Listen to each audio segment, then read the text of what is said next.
Sejam muito bem-vindos ao canal Escola da Vida Maior. Meu nome é Sidney Cabral, sou o responsável por este canal, pelo projeto de mesmo nome, Escola da Vida Maior, e também pelo projeto Curso Vida Desperta com Reiki. Hoje nós falaremos um pouquinho sobre reencarnação e falaremos de alguns aspectos necessários e de interesse para as nossas práticas de cura ou proposta de auxílio na busca da cura. É que o conceito reencarnacionista é acolhido em vários segmentos sociais. Entre os espiritualistas e terapeutas holísticos, é considerado um fato incontestável. Mas qual a importância da compreensão do fenômeno da reencarnação para fins de um atendimento terapêutico? Enquanto terapeuta holístico, você deve sim considerar e estudar os aspectos que envolvem este fenômeno, pois as vivências do passado são as principais responsáveis pela psicodinâmica que muitas vezes sabota a nossa proposta de felicidade. Isto acontece porque a maioria de nós desconhece a finalidade da vida e os processos regentes e, portanto, reage instintivamente aos momentos que experimentam sem qualquer planejamento ou cautela. A ausência de planejamento e de cautela é decorrente do desconhecimento ou não ciência sobre os desígnios da vida e sobre os intrincados processos pelos quais ela se estabelece. Por isso, sempre que nos é oportunizado um espaço adequado, fazemos questão de expor nossa opinião particularizada de que se vive para ser feliz e que precisamos meditar sobre o que é ser feliz e os processos que nos levarão a alcançar a felicidade, a tão sonhada felicidade. Se dizemos que a maioria de nós está alheia a tudo isso e, por isso, apenas reage sem planejamento ou cautela, o terapeuta holístico deverá ser a exceção. Eu escolhi o Reiki como prática entre muitas terapias holísticas por conta da sua simplicidade, porque a vida é simples assim como o Reiki. Basta que lhe demos um pouco mais de atenção do que costumamos dar. Dar atenção à vida. Em qualquer prática terapêutica, deve-se saber o que se faz, mas, sobretudo, por que se faz. Isto é o mais importante, visto que uma vez que se sabe o porquê se faz, está estabelecida a competência para mostrar ao seu cliente o caminho que ele deverá seguir para alcançar a felicidade. Costuma-se dizer no meio espiritista que cego que conduz cego, ambos caem no abismo. E o terapeuta não pode ser uma pessoa que faz ou realiza procedimentos sem a exata compreensão de o porquê está a realizar. E na simplicidade do Reiki, como já o dissemos, o Mindfulness, que é o estado de atenção plena, é estruturado em 3 pilares e 5 princípios. Eu sei que nós começamos falando de reencarnação e agora eu estou a falar de Mindfulness. Tenha só um pouco de paciência e não fique ansioso ou ansiosa neste momento, porque logo correlacionaremos tudo isso.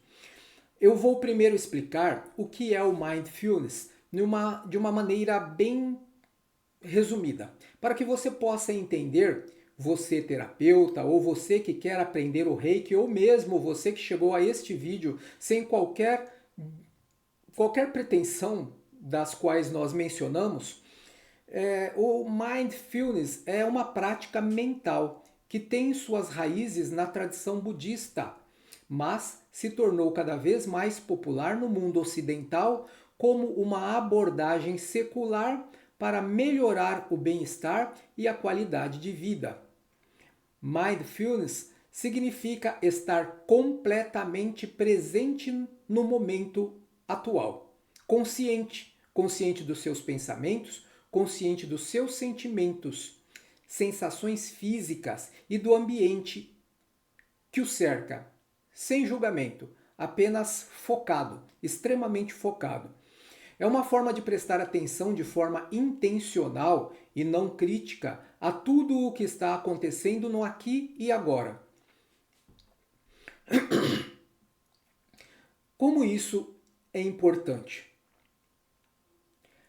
Tenho um exemplo que costumo apresentar em palestras que é assim. Provavelmente você deva ter passado por uma destas duas experiências que eu vou mencionar agora. Quando na infância ou na fase adulta, de aprender a conduzir uma bicicleta ou então um automóvel. Você deve se lembrar então de que nas primeiras vezes você fica tenso, ansioso, mas focado em tudo o que acontece, pensamentos, sentimentos e eventos que te rodeiam. Seu estado de atenção pleno ou mindfulness é representado pelo registro consciente dessa tensão, da ansiedade e do foco no que está a fazer naquele momento. No caso da direção de um veículo automotor, por exemplo, você sequer olha confortavelmente para os retrovisores laterais, até que vá adquirindo de pouco a pouco a confiança necessária para, somente depois, já habilitado há algum tempo, passar a olhar e colher registros do que vê através dos retrovisores, quase que por instinto, sem que se dê conta de que está a realizar um registro visual de segurança enquanto conduz o veículo automotor e, ainda, é capaz de fazer outras coisas, como ligar o rádio, mudar a sintonia do rádio, atender o celular e etc. Concluímos assim que o indivíduo humano é capaz de tomar consciência plena ou estar em um estado de atenção plena, mindfulness, sempre que identificar que isso é importante.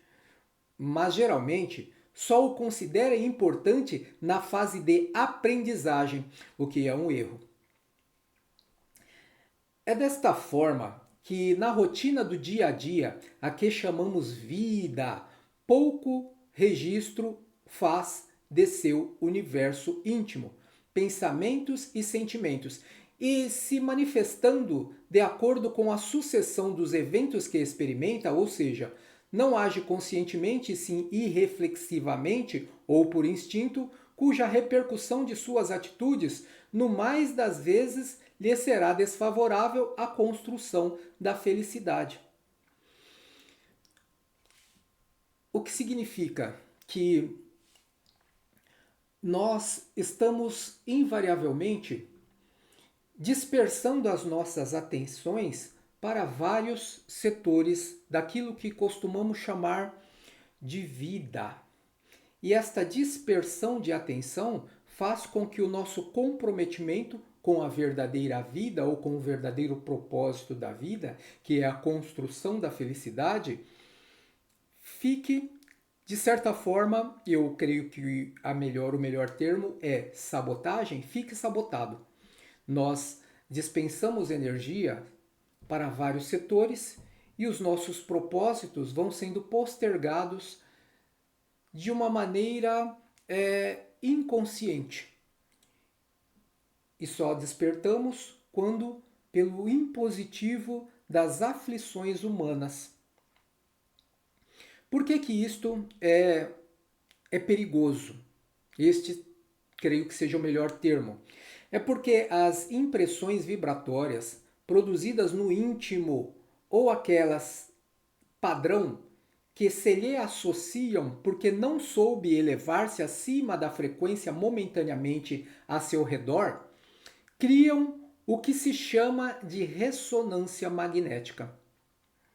Enfim, quando a minha atenção está dispersa e não plena, plenamente atenta, o que eu vou fazendo? Eu vou inconscientemente me associando a outros padrões vibratórios de energia as quais eu não desejo. E de pouco em pouco, todas essas energias vão sendo imprimidas ou registradas na minha alma. E estes registros, em algum momento, vão se configurar em um estado desarmônico.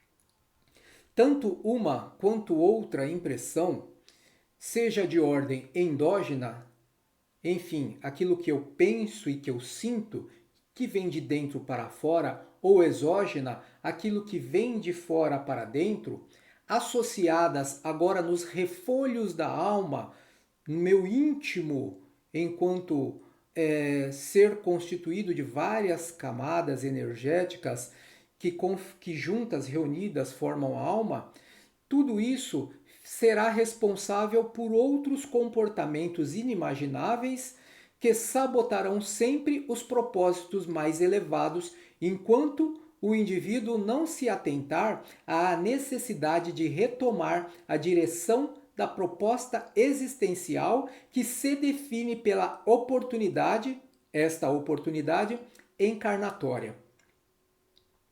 Sempre, porém, que planejamos algo, consideramos o plano consciente como o diretor de todas as etapas do nosso empreendimento. Sempre que planejamos algo, consideramos o plano consciente como o diretor, aquele que dirige cada uma das etapas do nosso empreendimento. Portanto, o que dissemos agora há pouco é que, realmente, na maioria das vezes, nosso estado de atenção é disperso. Vivemos constantemente distraídos com muitas coisas de menor importância e, por isso mesmo, sem foco no principal investimento encarnatório, que é a construção da felicidade. Afinal de contas, estamos aqui para sermos infelizes ou felizes? Creio que seja uma unanimidade querer ser feliz. Eu digo sempre que o Reiki é a nobre arte de construir a felicidade, visto que os pilares e a deontologia proposta como regra permanente de conduta não nos permite sabotar o processo que nos levará à felicidade. O que nós vimos então é que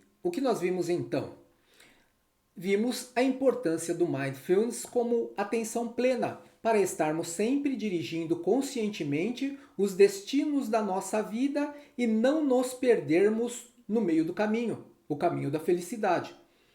Vimos também que o mundo íntimo e o mundo externo, fora dos domínios de nossa atenção plena, via de regra, impactam desarmonicamente o nosso campo áurico, onde são impressas todas as experiências psíquicas e emocionais, acarretando comportamentos inesperados.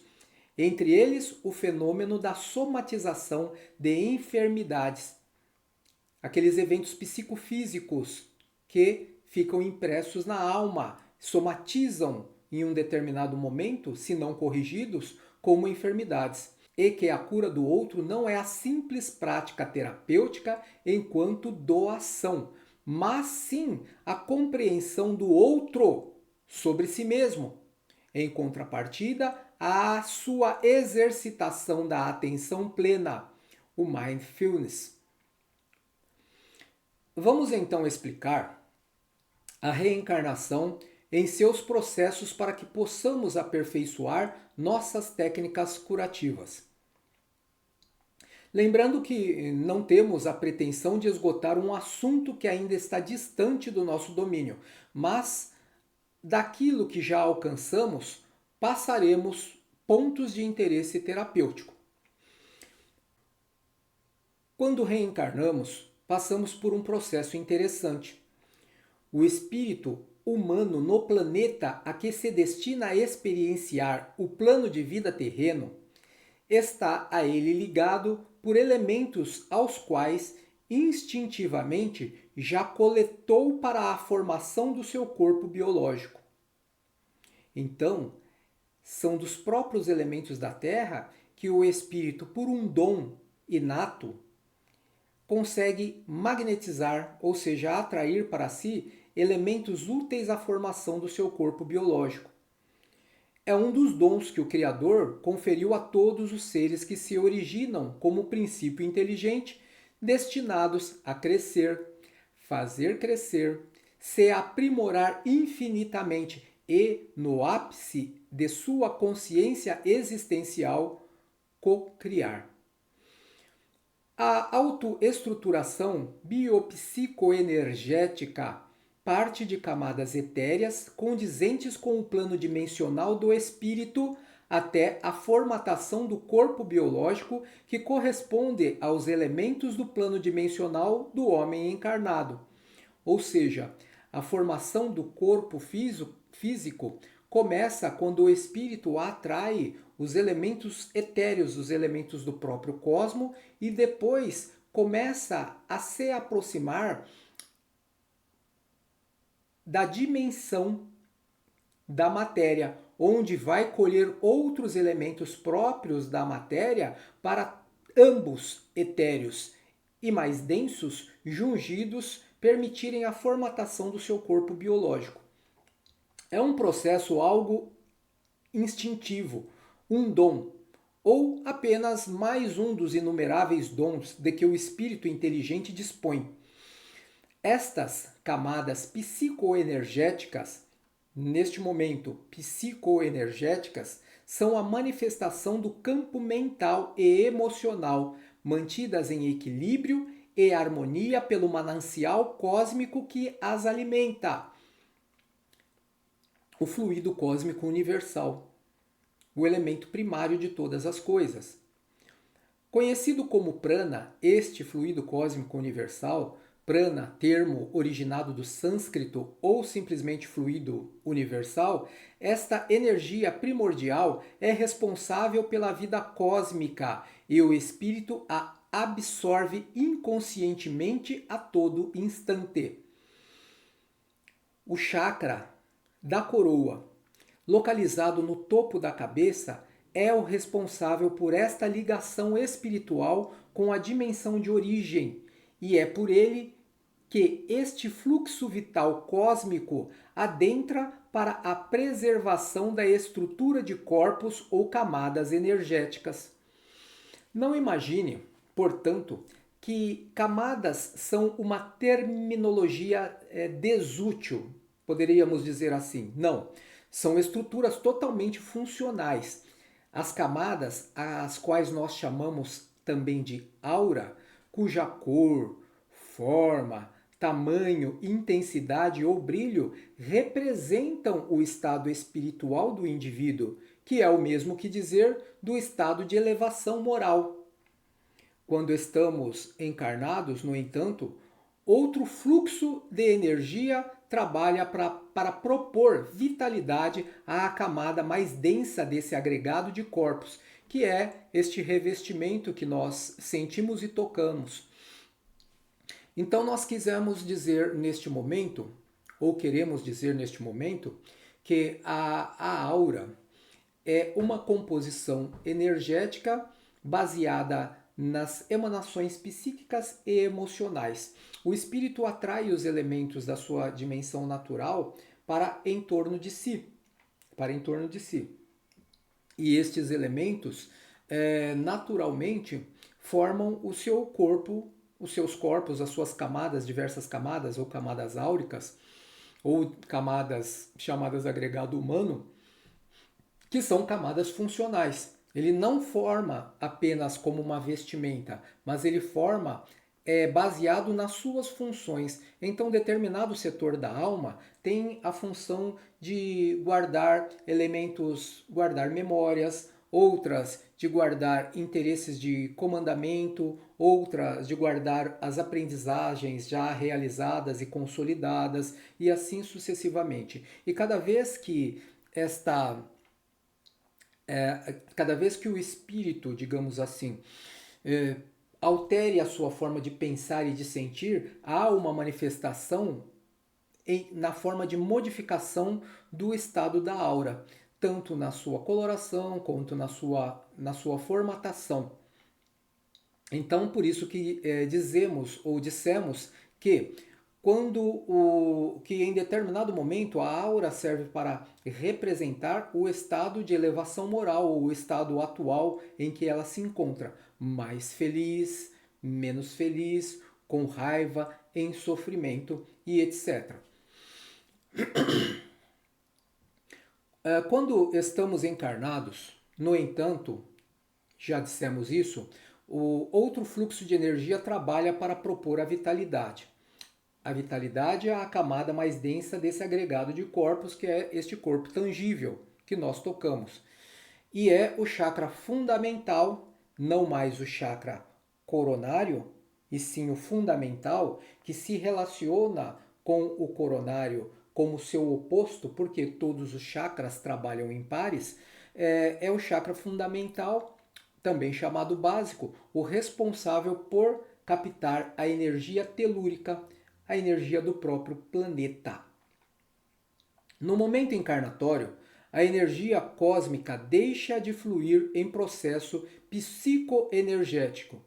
Antes de encarnar, toda a energia cósmica ela é o fluir em um processo psicoenergético.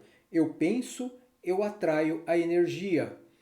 E neste momento, na encarnação, aumenta-se a área de atuação do espírito para um processo biopsicoenergético, ou seja, o chakra coronário, que faz a captação do fluido cósmico universal, agora no momento encarnatório, tem o seu chakra fundamental ou básico a necessidade de colher a energia telúrica para o equilíbrio e a manutenção da vitalidade, composição da energia cósmica mais a composição da energia telúrica, ambos os chakras trabalhando cada qual no seu campo ou no seu raio de ação.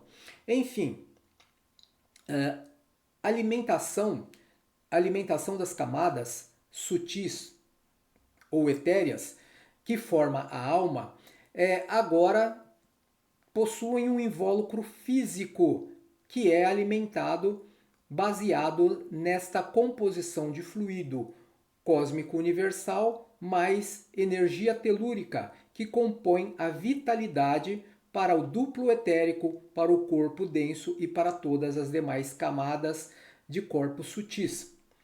Lembrando sempre que os chakras são vários chakras, temos os 7 chakras principais, outros secundários e outra quantidade que não sabemos definir de chakras menores, que funcionam como vórtices acumuladores de energia e ao mesmo tempo que distribuem o fluxo de vitalidade por todos os escaninhos da alma e para os plexos correspondentes no corpo humano. E em toda a alma, a energia flui por canais desconhecidos. E em toda a alma, essa energia flui por canais conhecidos como nadis e outros de menor calibre, denominados meridianos, distribuindo vitalidade para o agregado de corpos sutis, como dissemos, e mantendo o equilíbrio e a harmonia, mantendo seu equilíbrio e sua harmonia. Quando a energia chega então aos plexos, estes, de maneira similar, fazem a função de distribuir o Qi, ou seja, o fluxo vital, a todo o organismo físico. E o que são os plexos? Os plexos são feixes de nervos ou gânglios distribuídos por todo o corpo biológico. Importante lembrar que o Qi ou fluido vital é composto, mais uma vez, não só pelo prana, elemento etéreo, mas também pela energia telúrica coletada pelo fundamental.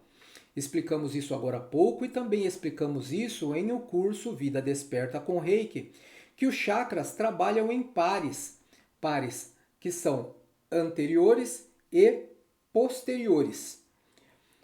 E, portanto, o posterior do chakra da coroa é responsável por manter a conexão do espírito com a sua dimensão de origem, colhendo, como já falamos, o fluido vital.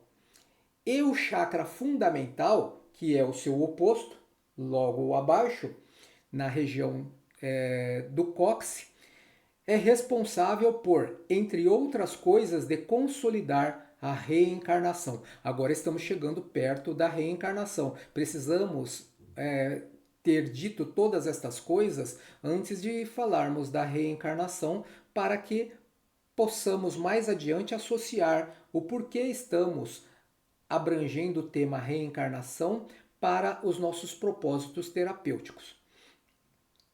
Então, como dissemos, assim enquanto o chakra da coroa, que está amplamente aberto no nascimento, que ele mostra o plano de consciência a que nós pertencemos, ou seja, amplamente aberto para a vida espiritual, colhendo os elementos da dimensão a que pertencemos. Então, a nossa consciência, naquele momento do nascimento, ainda está amplamente ligada ao mundo espiritual. O chakra fundamental, no nascimento, está trabalhando como um trem de pouso. Tá? Começou o nascimento, chakra da coroa, amplamente ligado à vida espiritual, é como se eu estivesse no nascimento aterrissando, e o chakra fundamental fosse o nosso trem de pouso, o trem de pouso como o trem de pouso de um avião, assegurando a nossa aterrissagem no terreno plano, neste terreno da vida corpórea. E à medida em que os anos passam, o chakra fundamental, que está jungido ao plano terreno, ele vai se alargando para mais e mais construir a imunidade biológica da criança através da captação da energia telúrica. É como se nós fôssemos nos enraizando ao planeta. Assim, o que é o fluxo energético de origens opostas transportado pelo chakra da coroa e pelo chakra fundamental ao mesmo tempo, enquanto um traz a energia cósmica, o outro traz a energia telúrica ao mesmo tempo, e que ambas as energias, num fluxo contraposto, se fundem em um ponto comum, que é chamado Hara, uma região abaixo do chakra do osso externo, do chakra cardíaco, e acima da região genésica, ou próximo, uns 3 dedos abaixo do umbigo. Esta região chamada Hara é onde se concentra o nosso fluxo de vitalidade, ou fluido vital. Tá? Eu creio que de tudo o que foi explicado, você já pôde deduzir que a criança possui um único chakra em pleno funcionamento, que é o chakra da coroa, e que os demais, semelhante ao desabrochar de uma rosa, se abrirão com o tempo para o exercício pleno de suas funções. Então, mais uma vez, o único chakra plenamente aberto é o chakra da coroa da criança. O fundamental é o próximo chakra, que está em uma posição privilegiada quanto ao amadurecimento, poderíamos dizer assim, porque está enraizando a criança, forma de dizer, no plano terreno, ou seja, está sendo evoluído o processo de encarnação. Nesse período, a criança se encontra em um processo pré-encarnatório, pré-reencarnatório. Então, todos os demais chakras da criança, o chakra frontal, laríngeo, o cardíaco, todos estão nesta situação, estão fechadinhos. O chakra da coroa amplamente aberto e o chakra fundamental parcialmente aberto, em funcionamento. Com o passar dos anos, o fundamental vai abrindo mais e mais e a criança vai completando a sua reencarnação, vai efetivando a sua reencarnação. Vamos agora respirar um pouquinho, só para nós recordarmos o que já vimos até agora. Então, nós falamos da vida consciente que pode ser alcançada pelo mindfulness. A vida consciente pode ser alcançada pelo mindfulness, que é o estado de atenção plena, que deve ser exercitado. Ninguém consegue escapar das impressões do mundo externo, que são coletadas pelos 5 sentidos naturais da matéria. E se nós não fizermos este controle, o autodomínio daquilo que nós pretendemos para consolidar a nossa felicidade, ou seja, termos uma atenção aos diversos aspectos externos e internos que compõem a nossa vida, fatalmente nós nos perderemos por um tempo mais ou menos longo, dependendo do grau digamos assim, dependendo de indivíduo para indivíduo, e retardaremos, portanto, a nossa felicidade. Falamos de que a atenção plena assegura a caminhada para esta felicidade. Falamos que a aura são ou é camadas, que a aura é constituída por camadas psicoenergéticas, ou seja, é um dom inerente do espírito de apreender para interagir. Eu apreendo aqui os elementos necessários para que eu possa interagir ou viver, seja em qual plano for, no plano extracorpóreo ou no plano corpóreo.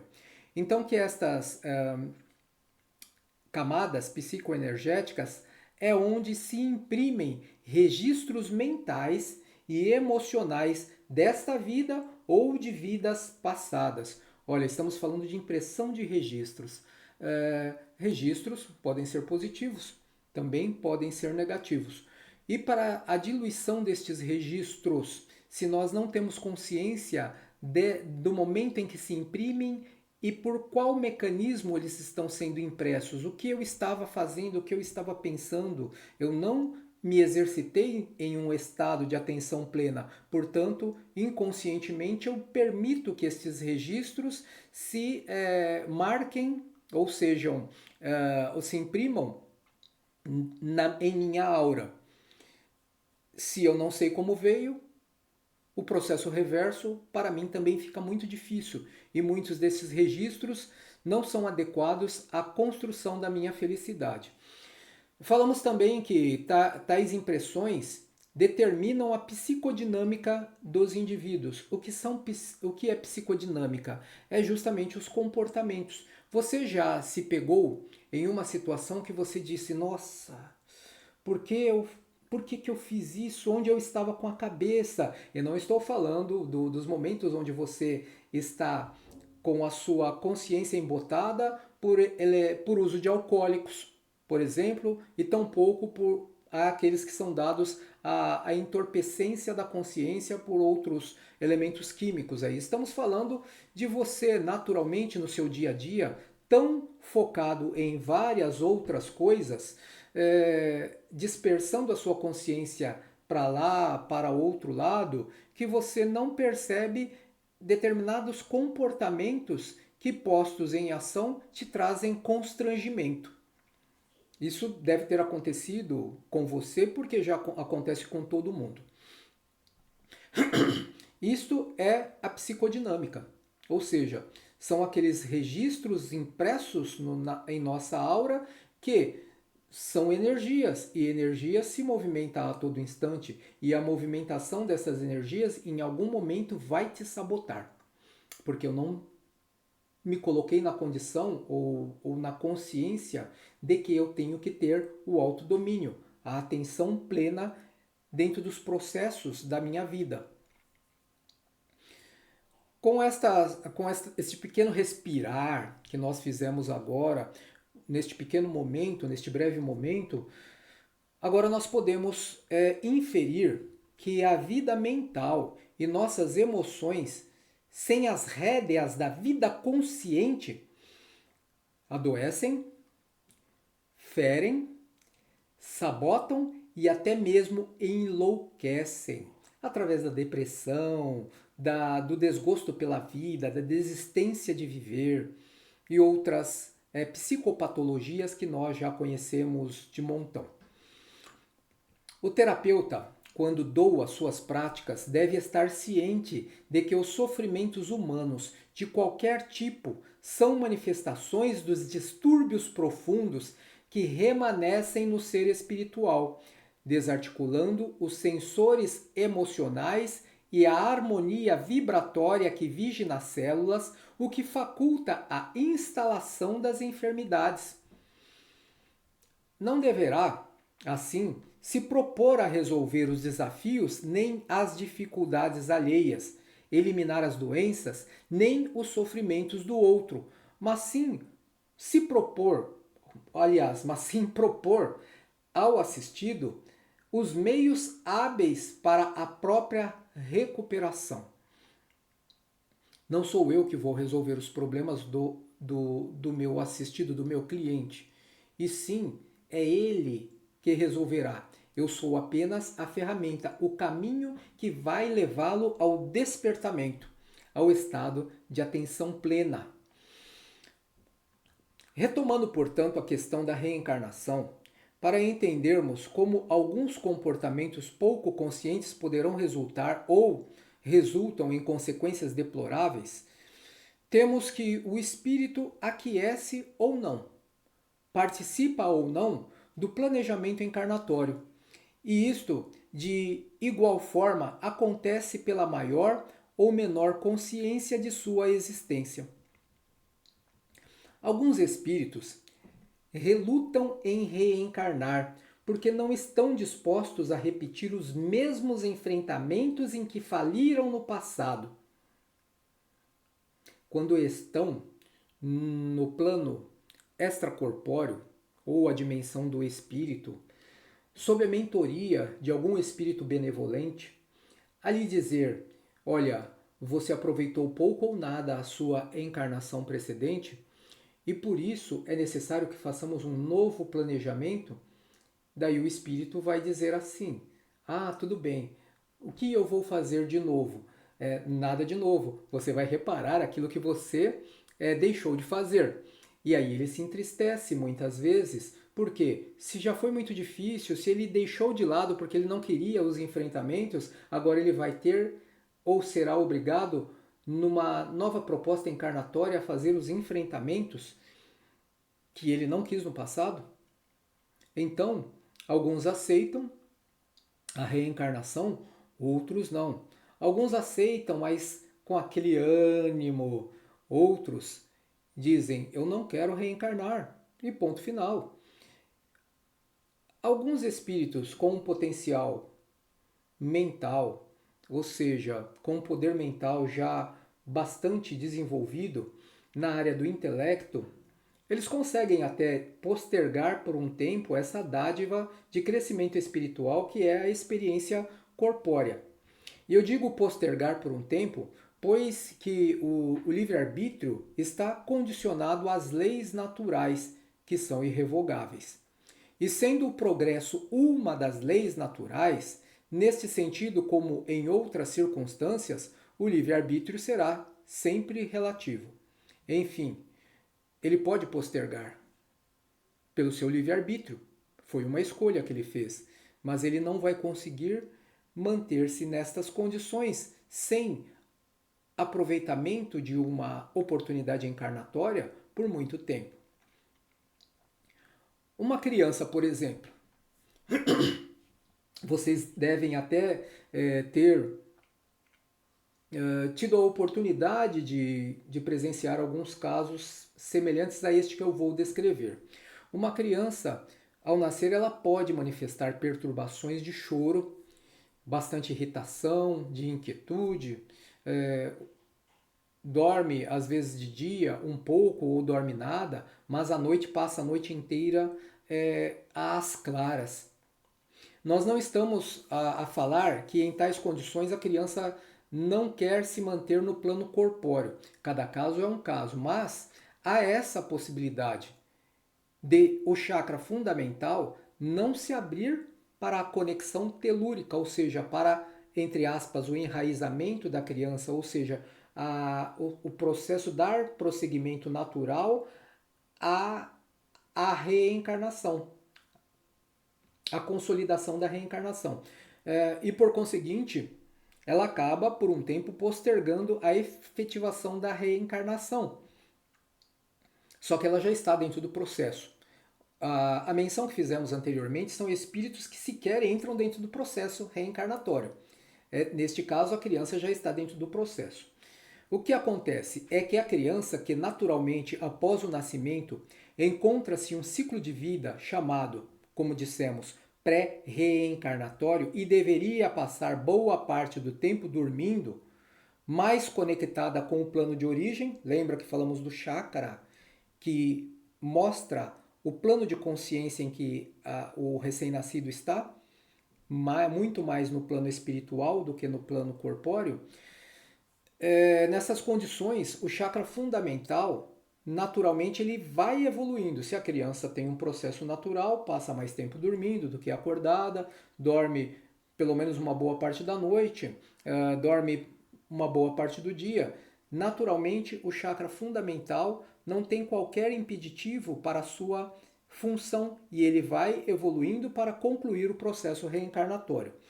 Como já dissemos, no período pré-reencarnatório, todos os chakras, à exceção do chakra da coroa, estão fechados.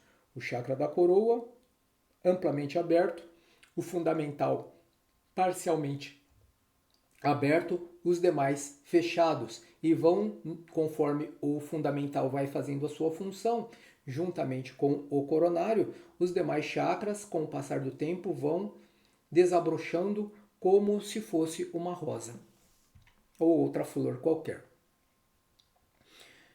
Eu, particularmente, entendo que no campo da cura ou do amparo em busca da cura do outro, já que a cura não depende exclusivamente de nós, terapeutas, apenas conhecemos processos que melhoram em muito a condição dos clientes,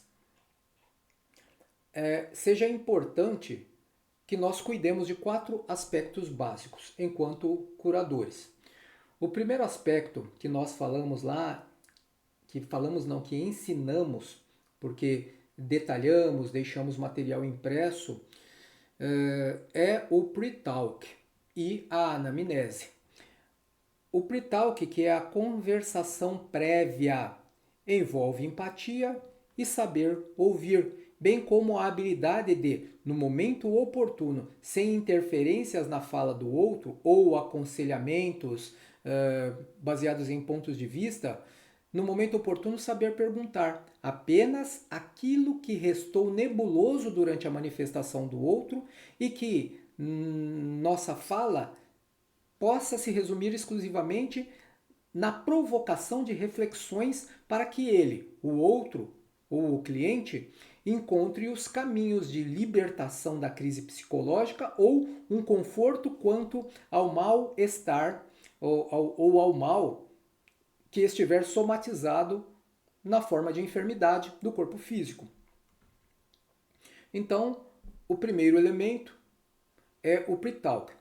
O segundo elemento de início ou básico para a nossa terapêutica seria a desimantação energética. Quando falamos de desimantação energética, estamos a falar basicamente da aura, que é composta por várias camadas, como já vimos. É formada por energia que pode estar imantada por campos de energia deletérias de fator endógeno ou exógeno. Estes campos se estabelecem como um incômodo passageiro ou uma enfermidade. E à medida que começam a ganhar terreno na camada mais distante, ou aliás, ganhar terreno da camada mais distante da aura, imaginemos a aura ampla, então toda esta energia deletéria se instaura na camada mais distante, tá? Que seria o corpo causal, e ela vai, ou aura cósmica, como que quiserem chamar, ela vai à medida em que ela vai ganhando terreno, que essa desarmonia vai ganhando terreno, ou seja, se aproximando do corpo denso, chega até a camada física da aura, bem próxima ao corpo denso, que é chamada também de aura da saúde. Isto está lá em o livro Compêndio Científico de Cromoterapia, de René Nunes, que fala da aura da saúde. É esta a primeira tarefa do terapeuta, a desimantação áurica. Então, existem alguns procedimentos para fazermos esta desimantação áurica. Em Reiki, nós ouvimos o termo raspagem da aura e vimos as pessoas fazendo um procedimento de raspagem da aura. A pergunta todas compreenderam o que estão fazendo naquele momento ou simplesmente estão a passar as suas mãos sobre um determinado campo que elas não se preocuparam em estudar para saber quantas camadas são e quais são as funções de cada camada e qual camada ela está trabalhando naquele momento, que não desenvolveram a alta percepção sensorial para observar aquilo que está inserido, impresso naquela aura naquele momento. E tampouco se preocuparam em se exercitar na intenção ou na percepção da aura como um aspecto importante para todo terapeuta praticante de Reiki. Então, tudo isso que nós estamos falando é para que você entenda que os processos terapêuticos não são exclusivamente ou pura e simplesmente alguém dizer, agora você vai fazer o procedimento X, que é assim, você pega a sua mão, coloca em tal lugar, pensa em tal coisa e pronto, não funciona assim. Tudo é um desenvolvimento. Vimos agora há pouco o desenvolvimento reencarnatório. É um processo, e o processo que tem etapas. E nós temos que, da mesma forma que há um desenvolvimento encarnatório e outros processos, temos que também exercitarmos-nos enquanto terapeutas em cada etapa dos processos terapêuticos ou processo de cura. Vencendo uma etapa, ou seja, aprendendo, dominando aquela técnica primeira, eu passo para a próxima etapa. Tá? Dentro desta base, deste início de terapia, o terceiro aspecto básico de que nós devemos cuidar seria a desobstrução e alinhamento dos chakras. Tá? Tanto em Reiki quanto em qualquer outra terapêutica que propõe ou que se propõe a cura, entendo que estas sejam as etapas fundamentais, basilares. Então, a desobstrução e alinhamento dos chakras. Por quê? A desobstrução dos chakras deve ser o próximo e necessário passo, visto que, por analogia, chakras obstruídos seriam como a impossibilidade respiratória, ou seja, o pulmão obstruído, a glote obstruída, a garganta obstruída, eu não consigo respirar. E o chakra é responsável pela distribuição, pela assimilação e distribuição energética. E o chakra obstruído prejudica, colapsa todos os corpos sutis e densos.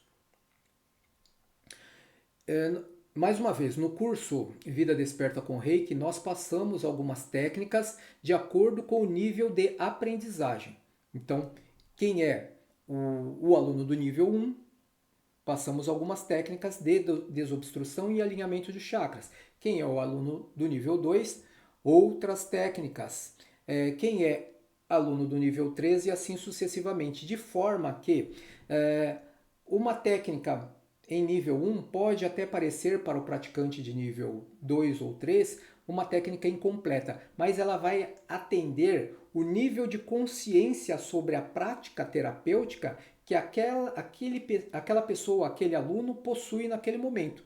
Não adianta passarmos muitas informações para alguém que ainda não venceu as etapas iniciais. É necessário que domine as etapas iniciais para avançar para a próxima. E mesmo porque, quando falamos de nível 1, estamos falando do nível em que a proposta é a autocura. Tá? o equilíbrio e a harmonia particular. Tendo que doar, eu curo o outro. Mais uma vez, os chakras, eles trabalham em pares, como nós já dissemos, e são conectados num ponto em que há um selo, chakra anterior, chakra posterior. Aqui, na junção de ambos, onde ambos se encontram, existe um selo, uma fina camada energética, poderíamos dizer assim, como se fosse um filtro. Mas, às vezes, estes pontos de encontro, este local onde está este selo, se encontra, né? O ponto de encontro do chakra se encontra desnivelado. Se encontra desnivelado. O que acontece? É necessário retomar o ponto original dos chakras dos seus pares para que eles possam fazer a função de transmissão da vitalidade para os locais condizentes. Então, pode haver, por algum trauma externo, um acidente, por exemplo, um acidente automobilístico, uma queda acidental, a perda de um ente querido que gera um impacto psicológico muito forte, que faz com que a pessoa entre em estado de choque, um coma, podem fazer com que estes vórtices acumuladores de energia, por um destes fatores, são apenas exemplos, possam se posicionar de forma desalinhada. E é neste ponto que nós devemos cuidar para que os chakras sejam realinhados. Se os chakras estão desalinhados, o seu filtro fatalmente, o seu selo fatalmente também está prejudicado. Então é necessário que se faça este chamado realinhamento dos chakras. Nós não vamos nos alongar em explicar como realizamos tal procedimento, vez que isso já foi debatido nas nossas aulas do curso Vida Desperta com Reiki. Este vídeo não é uma aula de Reiki, e sim uma noção para terapeutas ou não terapeutas interessados em se tornar terapeutas, ou mesmo pessoas simplesmente que são autodidatas em conhecimentos holísticos. São só informações. Por fim, o nosso quarto, digamos assim, a quarta proposta dentro de práticas básicas para se iniciar o tratamento, veja bem, nós não estamos fazendo o tratamento ainda, nós estamos preparando o nosso cliente, para ser submetido ao tratamento. É como se esta fosse a primeira vez que ele nos procurou, nós fizemos a anamnese e estamos fazendo uma preparação para que ele receba a terapêutica adequada, que não se resume, como já dissemos, em doação de energia. O ponto alto da terapêutica é levar o outro ou o nosso cliente ao despertamento. Então, por hora, nesta quarta etapa, nós vamos buscar pela alta percepção sensorial aspectos extraordinários na própria aura. Vamos buscar manchas, formas, aspectos de escurecimento ou qualquer outra anomalia ou cicatriz que necessite de remoção. Quando eu falo de cicatriz, não estou falando do corte, de uma marca que foi curada, que está sarada. Estou falando de uma impressão qualquer. E tudo isso que nós vislumbramos, é necessário que se faça a remoção. E sempre que realizado um procedimento desta natureza, um procedimento dito cirúrgico, um procedimento de remoção, é importante que haja um processo de preenchimento daquele local. Se você tirou algo, um espaço restará. E é um esvaziamento naquele campo áurico. E você não pode permitir que ele continue vazio. Por quê? Se você permitir isso, pode ocorrer o envio consciente ou inconsciente de outro tipo de energia deletéria. Consciente. Alguém que está jungido ao seu cliente ou ao outro poderá preencher com energias desagregadoras, desarmonizadoras, energias deletérias. Ou mesmo pela conduta, tá? A psicodinâmica que dissemos do próprio cliente, ele mesmo atrair para si energias desfavoráveis que acabarão se acumulando naquele espaço da aura que foi esvaziado. Então, encerradas as etapas iniciais do tratamento, e é isso que nós fazemos, é isto, e isto é básico, pois que há muitas outras coisas que poderão ser incorporadas ainda a este rol de técnicas preliminares, aí sim passaremos a trabalhar o campo mental do outro. Tá? Então, imaginamos que esta foi a nossa primeira etapa, que realizamos outras sessões para este nosso cliente, sessões de doação energética, porque agora, nesta primeira sessão, nós já preparamos o seu corpo, o seu estado emocional, psicoemocional e físico. E agora nós vamos buscar ter acesso ao campo mental para curar traumas do presente ou do passado. E poderemos até utilizar técnicas simples de envio de reiki para estas questões do passado ou do presente e do passado para melhorar o seu futuro. Corrigindo o passado, nós reprogramamos o presente e reprogramando o presente, nós programamos o futuro. Mas, lembrando sempre que estas técnicas estão em um nível 2 do Reiki adiante. Mas que, ainda assim, acreditamos que conhecimentos e habilidades do tipo pré-hipnose e indução mental, em um momento mais avançado da terapia, ou seja, em últimas sessões, seriam adequadas e trariam os melhores resultados. Então, quando nós começamos a estudar o Reiki, existe aquele velho jargão, uma coisa leva a outra. Nós também vimos a necessidade de começar a estudar algo de hipnose. Tá? Então, fizemos alguns cursos de hipnose clínica para conseguirmos entender aspectos da vida mental que pela compreensão, pela melhor compreensão, ajudaria a nós mesmos, mas também ajudaria em nosso comportamento, em nossa proposta de auxiliar o outro. É que assim, é que todo o procedimento, como explicamos, que encerre uma sessão sem contudo buscar a origem ou a raiz do problema, e o problema se origina sempre aqui, será meramente paliativo.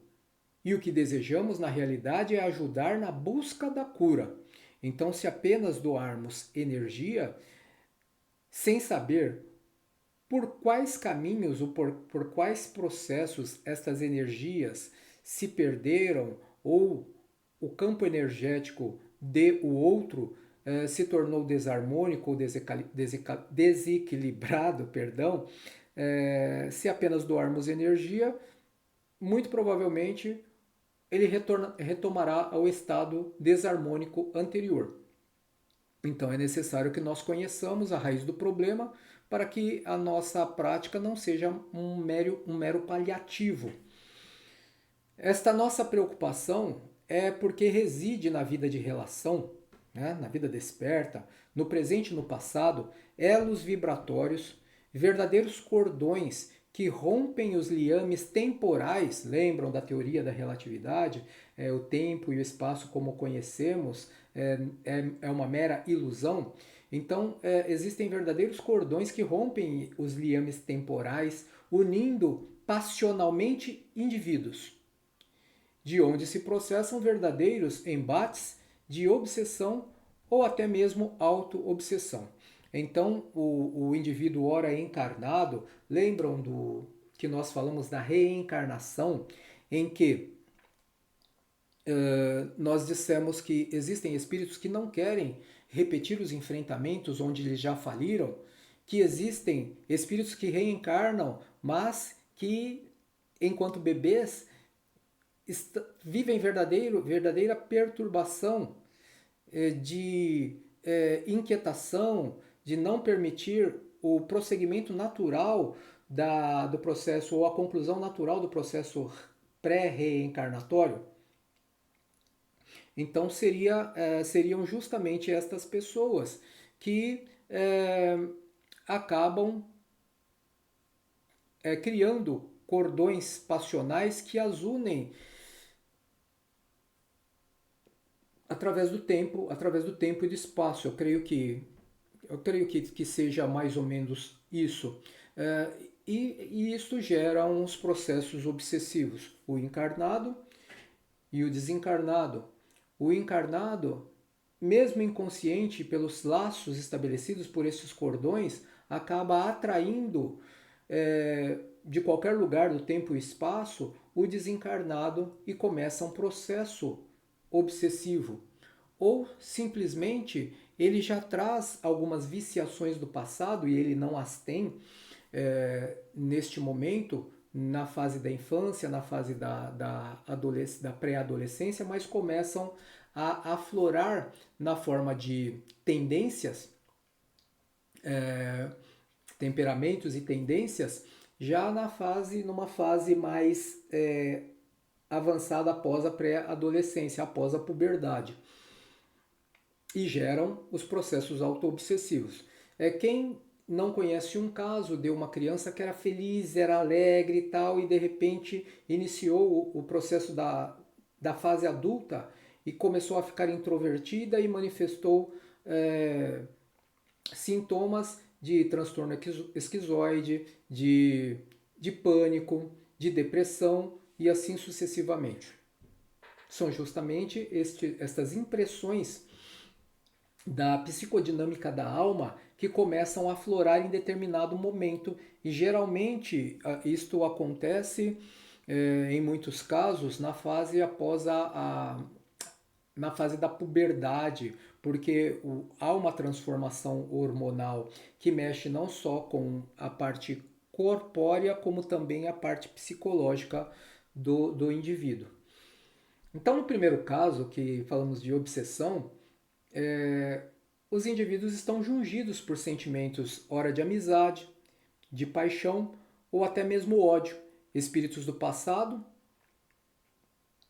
que agora buscam companheiros no presente para ajustes de que se julgam credores. No segundo caso, são frustrações, traumas, viciações do passado, entre outros, com registros impressos ou através dos registros impressos na alma que acabam, como são energia, acabam se movimentando e interferindo na programação da vida presente na forma de estranhos comportamentos que sequer o próprio indivíduo sabe o porquê de assim agir. São as manifestações da própria alma, ou nos dizeres dos praticantes de apometria, ação de personalidades múltiplas. Então, tanto cordões como personalidades precisam passar um pelo processo de dissolução, outro pelo processo de reintegração aos propósitos do eu superior. E isso só é possível quando se começa a terapêutica a partir do pre-talk e se encerra o tratamento com a expansão da consciência ou auxílio terapêutico para que haja o indivíduo compreendido como começar a expandir a sua consciência sobre os caminhos que o levarão à felicidade. E o Mindfulness é uma das técnicas muito úteis neste sentido.